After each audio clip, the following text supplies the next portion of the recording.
Good afternoon, nerds and G-fans alike. Will here, and today we're talking about Shin Godzilla, or Shin Godzilla to those of us that actually don't speak Japanese. We have an explained video for you, and this here is to detail the character of Shin Godzilla. And it's been a while since I've done one on a monster specifically, so it feels good to be back. Shin Godzilla, the god of destruction, is one of the most interesting takes on the character created, as he's one of the few we've seen that actually go through multiple evolutionary phases. The only other one that immediately comes to mind is potentially Godzilla Jr., but even his growth was never as drastic as Shin Goji's was. The origins of Shin Goji are never explicitly stated in the film, but it is proposed that his origins lie as being some sort of prehistoric sea creature that was exposed to and thusly mutated by nuclear waste. Since the 1950s, it not only developed an immunity to the radioactive nature, but also seemed to begin feeding on it, and over the course of 60 years, grew and changed until it was able to have a form that could withstand being on land and also stand upright. The zoology professor in the film, Goro Maki, hypothesized that Godzilla's origins lie as a prehistoric marine reptile from the Paleozoic era. In his first form, he exists seemingly as a long, angry, reddish tail shooting out of the water and whiplashing to and fro, as the rest of his body is actually lying underneath the water's surface. The second form, nicknamed Kamata-kun, is 122 meters long and 28 meters tall and takes on the appearance of an eel shark with legs, essentially. It has giant fish eyes and tan dorsal plates, and has to lean forward kind of awkwardly as it runs about with its nearly vestigial arms.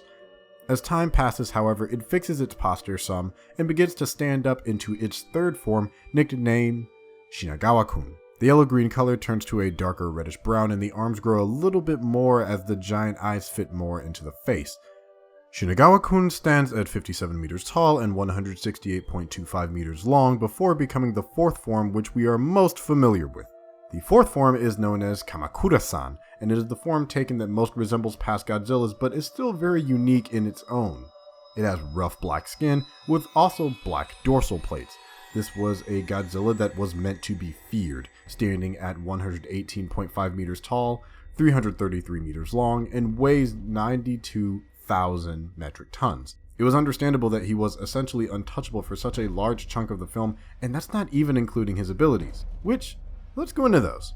The abilities of Kamakura-san included the trademark atomic breath, but this go round it takes on a more purple color and focused laser-like look in its appearance, as it not only cuts down objects, but also sets them ablaze like a plasma beam.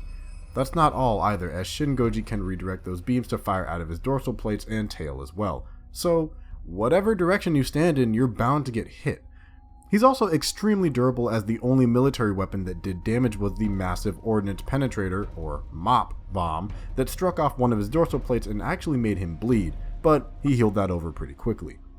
This true god of destruction also comes equipped with a phased array radar, which essentially means he can detect threats without really needing to see them. So, what can bring this behemoth down, you may ask?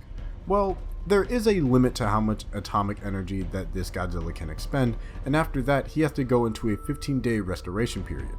This was exploited in the movie in order to force a reactor scram in his body, and during that process essentially ended up freezing him solid. Also, he has tiny arms.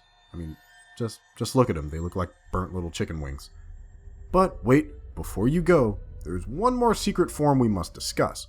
Although the fourth form is what is given the most attention during the course of the film, the fifth form was very, very close to making a nightmarish debut and may have truly been unstoppable. At the end of the film, you can see small humanoid skeleton-like creatures with dorsal plates traveling down their backs, erupting from the tail of the frozen Godzilla. This horrific fanged beast with two eye holes and long fingers and pale skin was potentially capable of not only doing what the last form could do, but potentially even more.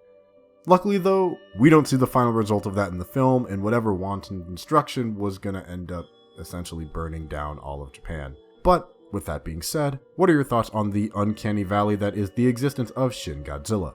While you're there, make sure to like and subscribe to our channel, Hybrid Network. Also, check out our website and hit that bell to be notified of our new videos. I'm Will, and I'll see you next time.